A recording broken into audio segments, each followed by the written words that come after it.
What are people doing wrong to start with? Well, first, the kind of tools available for people to work on movement, to develop themselves as movers, are disciplinary tools. They are fitness tools, they are yoga tools, etc., etc. When you use this perspective, you miss so much out of your body capabilities, and then later on you might pay a health price for it. So, for example, the world of yoga is pushed as a very healthy phenomenon, and it does contain a lot of good stuff, but it completely disregards huge amounts of movement. For example, there is no pull, there is no hang, there is no any kind of suspension point, which changes the whole way that you work your body. And you can take this into any small isolated discipline.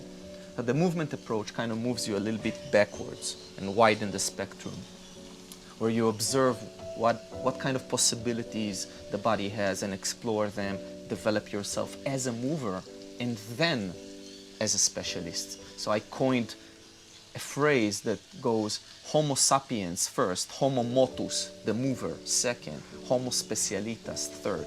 So I notice you're moving around a little bit while we're talking here as well. So is this part of it? We've been known to move people around and out of sitting, which creates a lot of the modern problems, and putting them back into this very basic resting human position, the squat. Some refer to it as the paleo chair. When I travel through Indonesia, certain Asian countries and elsewhere in the world, you see a lot of people. This is how they cook. They sit on the side of the road cooking over a little fire and actually eat their dinner like this. Because you are meant to digest in this position. We actually spend most of our existence eating down here.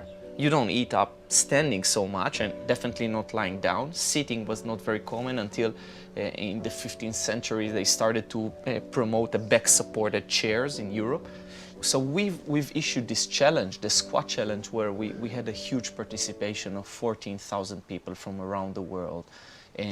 Basically starting to investigate the squat position for 30 minutes a day in total time. So you could do 2 minutes here, 5 minutes here, 1 minute here. Exactly. And of course you have to start very, very easy, very slowly, and work around pains and aches and try to resume this human position.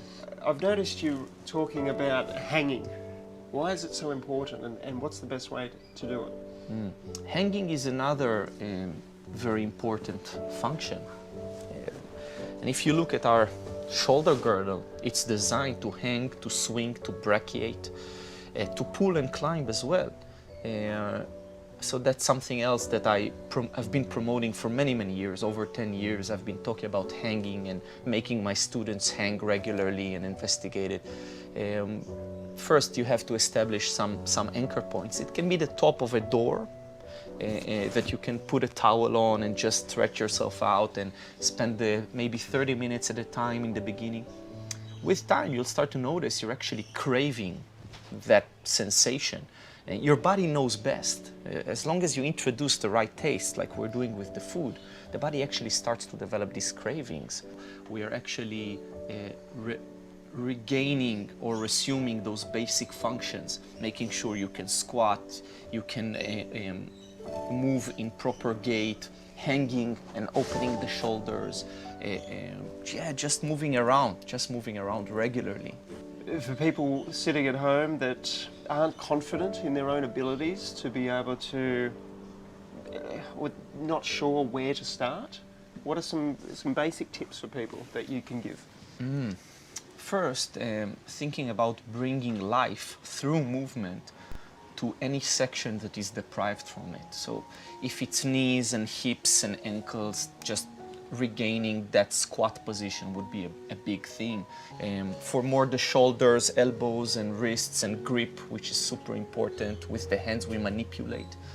Hanging work, just regular hanging. I'm not talking about pulling or doing chin-ups or muscle-ups, but just the basic function. Can you hang? Swing. And you see those children on the playgrounds, they want to do that. And then some adult will walk up and say, hey, can you do a chin-up?